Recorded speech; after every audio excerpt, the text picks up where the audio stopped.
और पत्नी ने पति से कहा सुनो मैंने तुम्हारे लिए उसल पोहा बनाया है क्योंकि आज तुम्हारा हैप्पी बर्थडे। और सुनो आज मैं तुमसे झगड़ा नहीं करूंगी। अब ये बोलने की जरूरत है क्या? अब ये काहे को बोल रही कि झगड़ा नहीं करूंगी? मैंने तुम्हारे लिए उसल पोहा बनाया। उसल पोहा ला के दिया। पति ऑफिस जाने के लिए तैयार हुआ।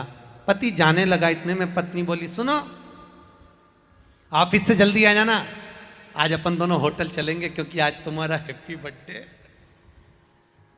अपन दोनों पर मैं झगड़ा नहीं करूंगी हो। चलो पति ऑफिस से जल्दी आ गया, दोनों तैयार हुए। पत्नी ने पति से कहा सुनो मेरा मन कर रहा है आज तुम्हारा जन्मदिन है, कुछ गिफ्ट दिया जाए, तुम्हारे पसंद से तुम मांग लो, आज तुमको चाहिए क्या? आज मैं इतनी प्रसन्न हूं, जो मांगोगे मैं दे दूंगी। सिर पे पल्लू लेके बोल रही आज जो मांगोगे मैं दे दूंगी, तुम मांगो तो सही, तुम्हें चाहिए क्या? बस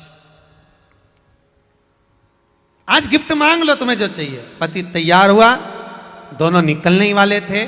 पत्नी ने हाथ पकड़ा, पति से कहा मांगो ना तुमको क्या चाहिए, आज तुम्हारा जन्मदिन है, जो गिफ्ट मांगोगे मैं दे दूंगी। पति ने देखा आज बड़ी कृपा कर रही है, आज मांग ही लूं। और पति ने उससे हाथ जोड़कर कहा अगर कुछ देना चाहती है तो तलाक दे दे। पत्नी अंदर से झाड़ू उठा के लाई।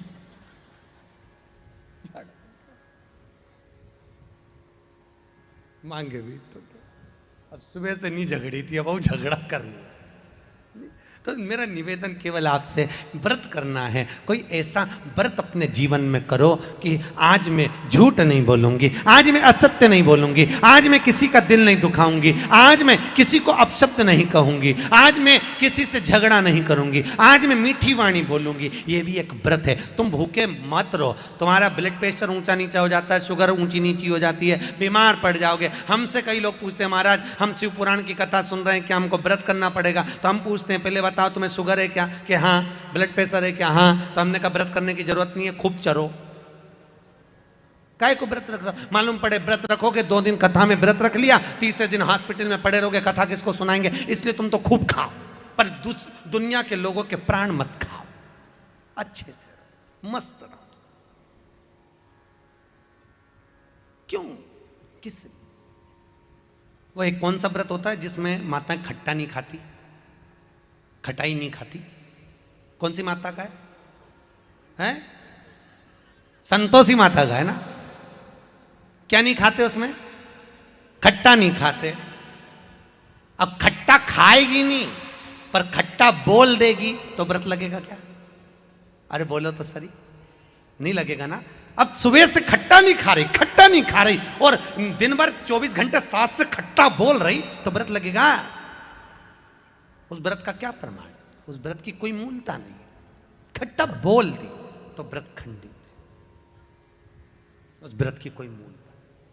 महाराज ब्रह्मदेव का है, भगवान शिव ने श्राप दिया केतकी के पुष्प को। गौ माता से कहा, ब्रह्मदेव ने कहा इस गाय से पूछो मुझे सिर मिला है। गौ माता को खड़ा कर पूछा भगवान विष्णु ने। क्यों गौ माता, क्या भगवान का सिर, शंकर भगवान का मस्तक क्या ब्रह्मदेव को मिला? गौ माता ने कहा एक रोटी के लिए गाय झूठ बोलती है महाराज, एक रोटी के। हाँ महाराज बिल्कुल सत्य। ब्रह्मा जी ने भगवान शंकर का सिर देखा, भगवान शंकर की आकाशवाणी हुई, नारायण ये गाय भी झूठ बोल रही है, ये गाय झूठ बोल रही नारायण। और गौ माता तूने झूठ बोला है, मैं तुझे श्राप देता हूं गौ माता कि तेरा पूरा शरीर पूजा जाएगा पर तेरा मुख अपूज्य रहेगा। और महाराज गाय का पूरा शरीर पूज्य होता है पर गाय का मुख अपूज्य होता है। आज भी नियम है, गाय किसी बर्तन में अगर मुंह लगा देती है तो उस बर्तन को 7 दिन तक गंगा जल भर के रखना पड़ता है, 5 दिन तक आग में तपाना पड़ता है, 3 बार राख से मांजना पड़ता है,